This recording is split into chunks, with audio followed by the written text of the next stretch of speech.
السلام علیکم۔ اس سے پہلے کی ویڈیو میں ہم نے پڑھا تھا کہ نبی صلی اللہ علیہ وسلم پیدا ہونے سے پہلے جو وہاں کی تبدیلیاں اس زمانے میں اس دن ہو رہی تھی وہ تمام لوگوں نے محسوس کیا۔ خود نبی صلی اللہ علیہ وسلم کی ماں بھی اپنے آپ میں تبدیلیاں محسوس کر رہی تھی، اور وہ عورتیں جو آپ صلی اللہ علیہ وسلم کی والدہ سے ملنے آتی انہوں نے بھی وہاں کے ماحول میں تبدیلیاں محسوس کی اور یہ دیکھا کہ کس طرح روشن صبحیں ہو گئی تھی، کس طرح روشن راتیں ہو گئی تھی، اور کس طرح وہاں کی گلیاں جو ہے نا عطر سے معطر ہو گئی تھی، کس طرح خوشبو وہاں پر پھیل گئی تھی، اور بت تھے کہ گر گر جاتے تھے کیونکہ انہیں پتہ تھا کہ ایک ایسا شخص وہاں پر پیدا ہونے والا ہے جو ایک اللہ کی عبادت کرے گا اور تمام لوگوں کو اس کی تعلیم دے گا۔ تیری آمد تھی کہ بیت اللہ سجدے کو جھکا، تیری ہیبت تھی کہ ہر بت تھر تھرا کر گر گیا۔ ابھی دن رات ملے جلے تھے اس لیے کہ دونوں کی تقدیروں کو ایک ساتھ چمکنا تھا۔ سپیدہ سحر نمودار ہو ہی رہا تھا کہ غنچوں کی نازک پتیوں پر شبنم کے موتی ڈھلک رہے تھے۔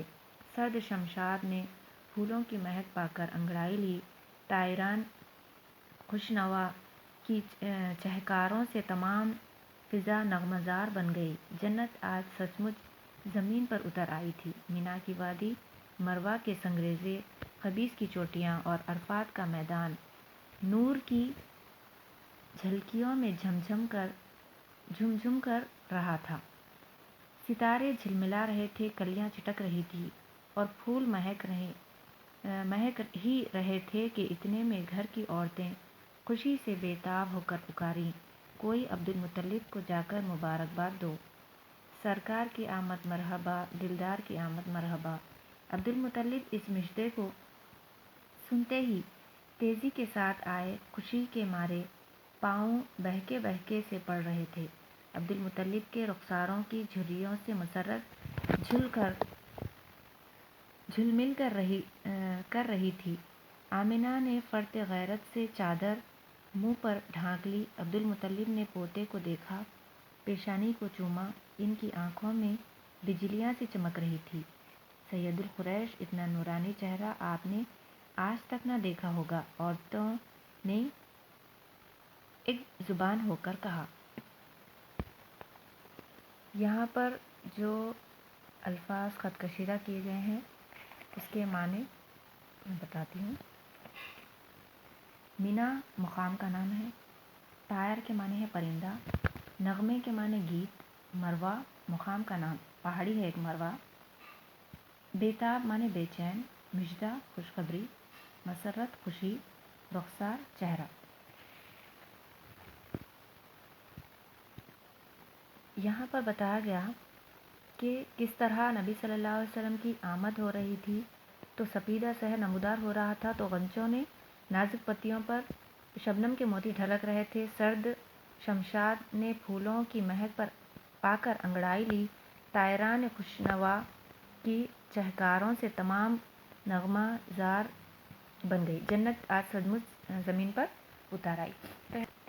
ایسا لگ رہا تھا گویا اتنا خوشنما ماحول ہو گیا تھا کہ گویا جنت جو ہے نا زمین پر اتر آئی ہو، شبنم بھی گر رہی تھی اور ایسا محسوس ہو رہا تھا کہ تمام چیزیں خوشی سے گیت گا رہی ہوں۔ ستارے جھلملا رہے تھے، کلیاں چٹک رہی تھی، پھول مہک رہے تھے کہ اتنے میں گھر کی عورتیں جو ہے نا آپ صلی اللہ علیہ وسلم کے دادا کو مبارکباد دیتی ہیں کہ آپ کو جو ہے نا پوتا ہوا ہے۔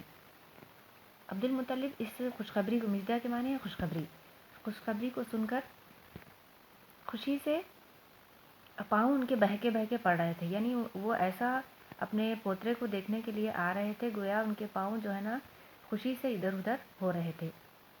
عبدالمطلب کے چہرے پر جو ہے نا خوشی جھل مل کر عیاں ہو رہی تھی۔ آمنہ نے غیرت سے چادر منہ پر ڈال لی۔ عبدالمطلب نے پوتے کو دیکھا، پیشانی کو چوما اور ان کی آنکھوں میں بجلیاں سی چمک رہی تھی، یعنی وہ بہت ہی زیادہ خوش ہو گئے تھے۔ اس موقع پر عبداللہ گھر پر موجود نہیں تھے، کیونکہ عبداللہ جو ہے نا ایک سفر پر گئے ہوئے تھے، تو تمام خوشیاں جو ہے نا یہاں پر عبد المطلب ہی لے رہے تھے، کیونکہ عبداللہ اس موقع پر موجود نہیں تھے۔